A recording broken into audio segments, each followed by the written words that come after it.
Bien, iniciamos el punto 5 del tema 1, bloques funcionales de los sistemas. Vamos a hablar en primer lugar de la CPU, la unidad central de proceso, Central Processing Unit en inglés, que también se denomina procesador o microprocesador, puesto que suele ir dentro de un microchip.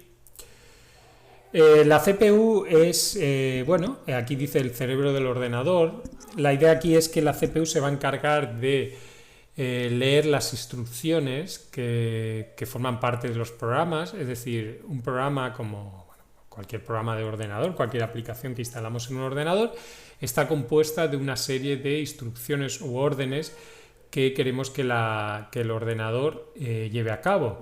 Bueno, pues la CPU es la que se va a encargar de leer esas instrucciones, esas órdenes de los programas y efectivamente llevar a cabo esas instrucciones, realizarlas como en unas operaciones más básicas, es decir, va a convertir esas instrucciones en unas operaciones más sencillas que la CPU es capaz de realizar. Acordaros que todo se codifica en binario, en unos y ceros, por eso de que los sistemas electrónicos en el fondo trabajan con señales eléctricas de encendido y apagado que se representan bien como unos y ceros, y la base es que la electrónica al final y lo que hará bien es ejecutar rápidamente tareas sencillas, que es lo que nos permite liberar a los humanos de tareas tediosas.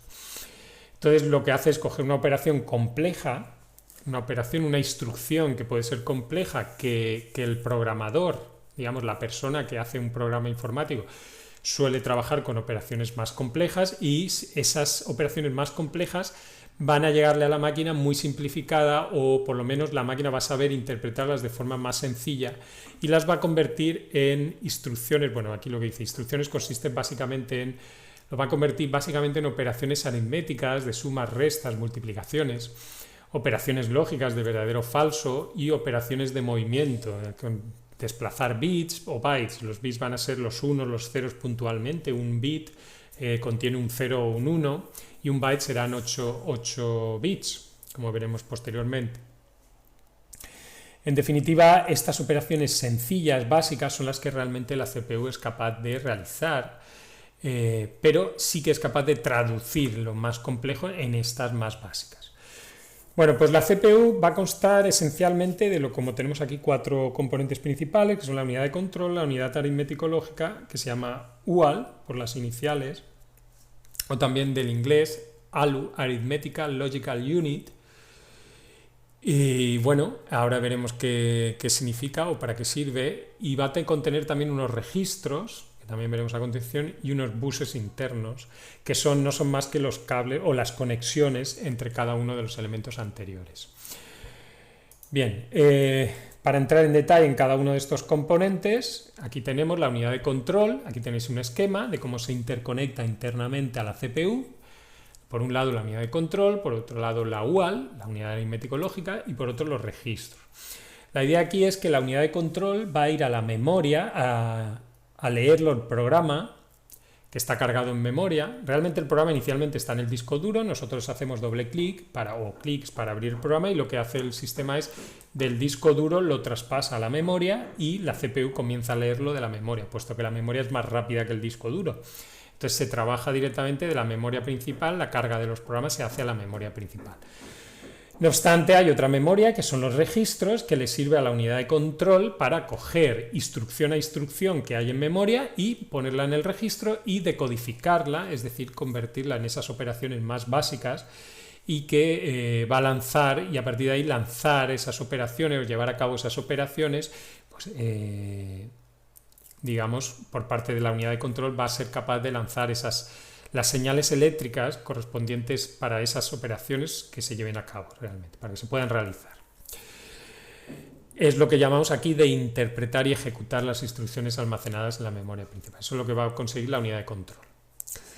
Por ejemplo, va a pedirle, una instrucción puede ser que se realice una suma de 2 números. Entonces la unidad de control va a leer la instrucción de memoria, la carga en los registros, va a ver que es una suma, se lo va a enviar a la ALU, la UAL, y puesto que la UAL, conforme tenéis aquí, es la que va a saber ejecutar las sumas, las restas, las multiplicaciones, las divisiones, es decir, las operaciones aritméticas, las operaciones lógicas, que se llaman AND, OR, NOT, XOR, bueno, no lo vamos a ver en detalle, otros cursos a veces, bueno, se suele ver Estas operaciones, en mi caso os lo dejo como que entendáis que son operaciones de verdadero o falso, es decir, operaciones que van a dar como resultado el que se cumpla o no una condición, y los desplazamientos que hablábamos, ese movimiento de bits o bytes. Bueno, pues la unidad aritmético lógica va a ser capaz de realizar esas operaciones, mientras que la unidad de control va a ser la que le va a dar las órdenes para llevarlas a cabo y va a mover entre memoria, registros UAL y propiamente la unidad de control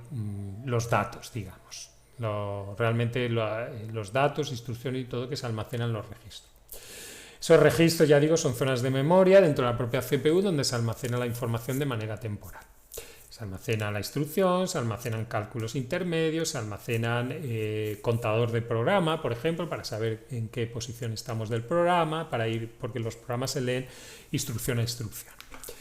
Los registros, aquí pongo que son de 32 o 64. En la práctica actualmente realmente son de 64 y también de 128. Se van haciendo CPUs más potentes, es decir, a más bits, que ya digo que son los bits son unos o ceros, entonces 64 estamos hablando que los registros almacenan 64 bits cada uno, con lo cual a más bits que tenga un registro, digamos que más potente es la CPU, es capaz de manejar instrucciones más complejas. Bueno, estos serían los tres componentes principales y luego tenéis aquí dibujado una línea principal y varias líneas, y cada uno de estos componentes, digamos. Estos son los buses, simbolizo aquí los buses, que son los caminos o las conexiones entre ellos. Y vengo a decir pues que todos los elementos están interconectados. Bien, las CPUs actuales, bueno, antes de detallar CPUs actuales, quiero que veáis, bueno, algún ejemplo de CPU, cómo son visualmente. Vamos a ver. A ver, un momento. Así lo puedo reducir un poco y vemos un poquito sobre el navegador. Pues buscamos un CPU. Vamos a buscar en Google CPU microprocesador. Vamos a buscar y vemos ejemplos, imágenes de CPUs, microprocesadores, etc.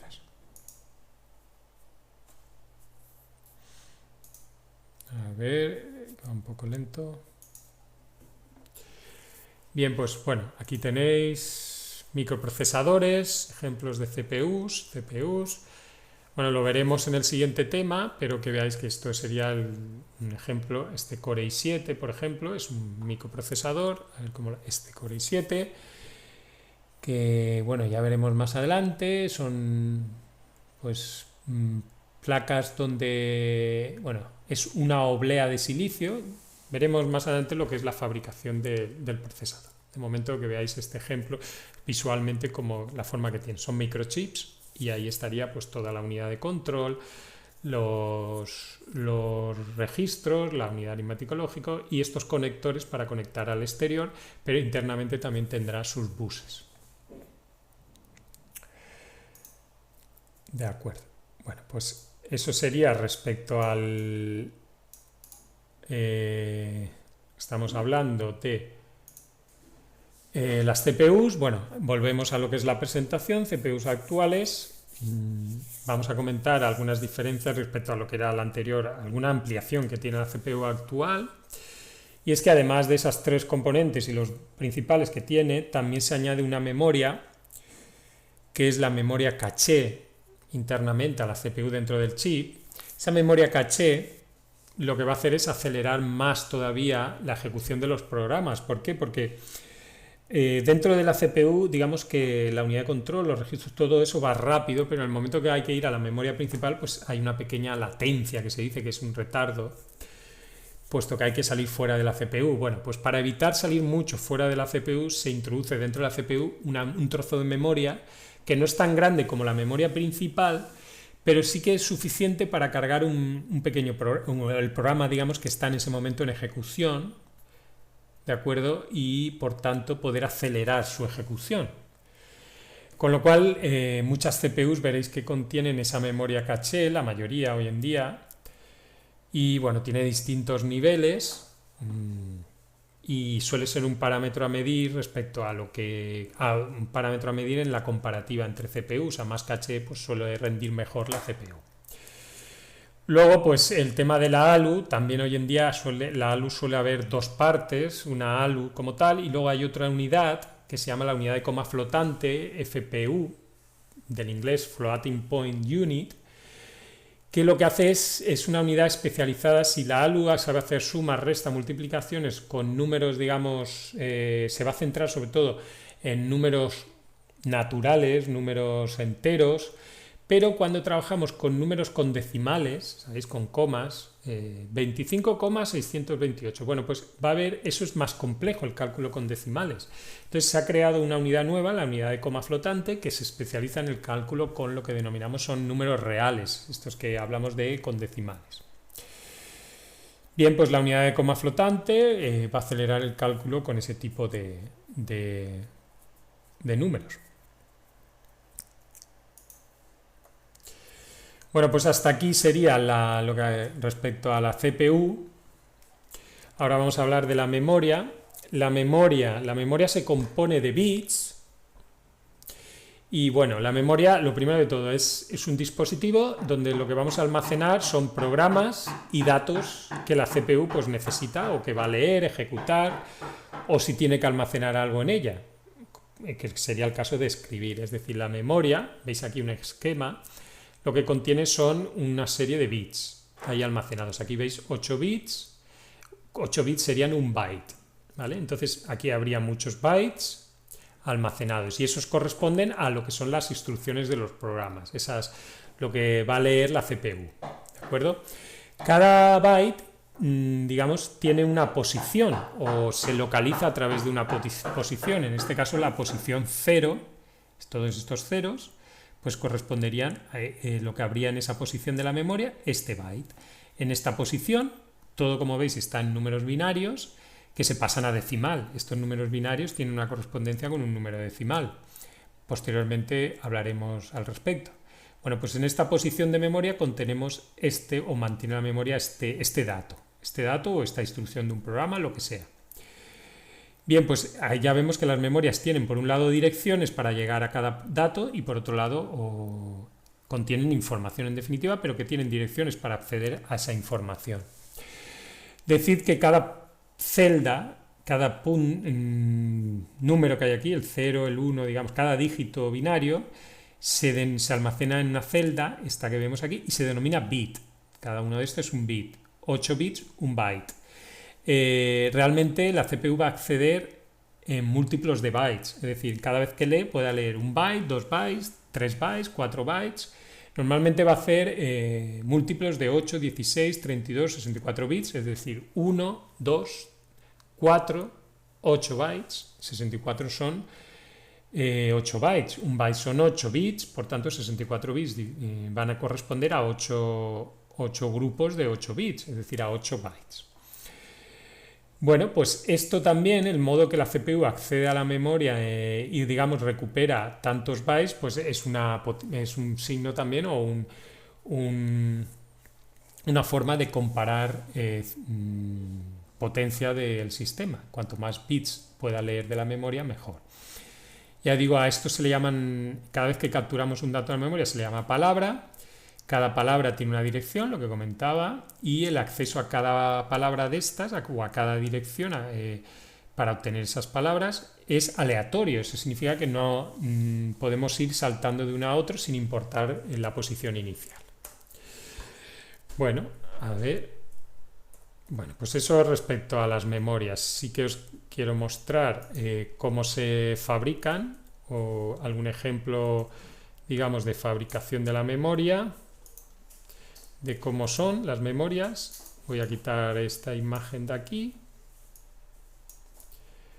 la reduzco y busco en el navegador ejemplos gráficos de memorias, ¿no? Lo que serían memorias principales que vais a encontrar.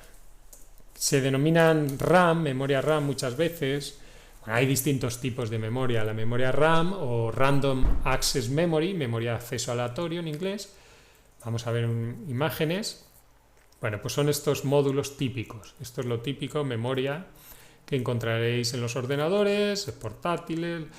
Y bueno, son módulos aquí, chips metidos dentro de una placa de circuito impreso con sus contactos. Y bueno, a más chips de estos, pues más capacidad la memoria tiene, es decir, memorias más grandes.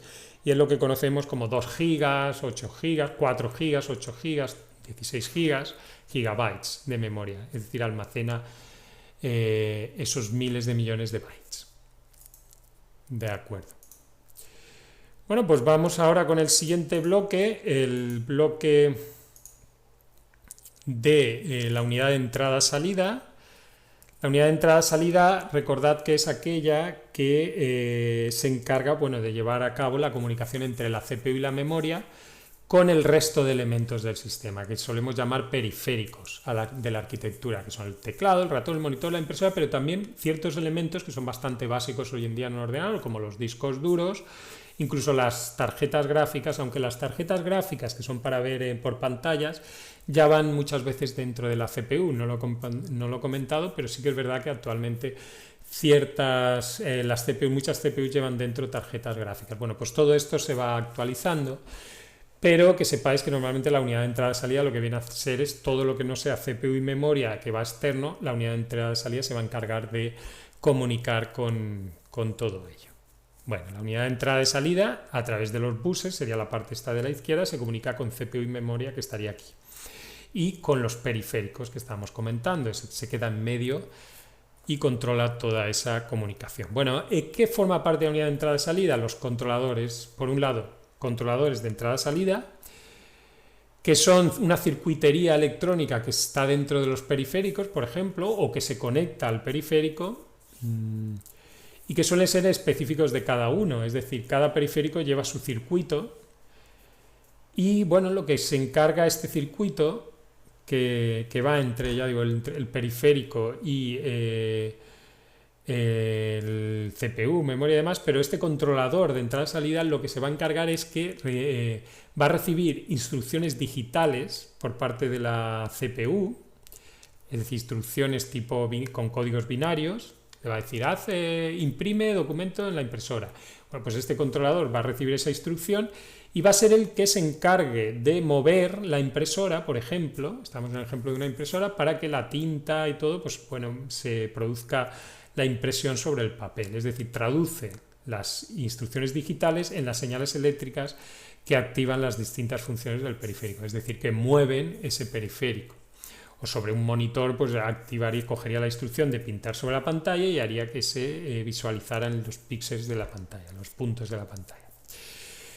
El controlador es, en cierto modo, es como una unidad de control de la CPU, algo parecido, y que se encarga de comunicar, de controlar, gestionar toda la comunicación con el periférico desde la CPU. Y también habrá otro elemento principal que es el interfaz de entrada-salida, que es, digamos, los buses. Se comunica la CPU con el controlador, digamos, a través de buses, pero hay un punto de acceso hacia el controlador que es el interfaz. Es decir, la CPU y la memoria se comunican con el controlador, pero habrá un punto donde conectamos ese controlador o ese periférico. Y bueno, hay una comunicación eléctrica entre la CPU y el controlador que va a gestionar esta interfaz. Por ejemplo, hablamos de los interfaces USB. Los USB, Universal Serial Bus, son interfaces que comunican un bus USB, digamos, en cierto modo, entre lo que sería la placa base, en este caso la CPU mandará las órdenes, a través del USB llegarán al controlador de una impresora conectada por USB. Bueno, pues el puerto USB o el conector USB es lo que llamamos interfaz. O una interfaz sobre el monitor puede ser el HDMI, por ejemplo, etcétera. Muy bien, pues esta sería la explicación de los 3 componentes principales que forman parte de la arquitectura de von Neumann, con más detalle.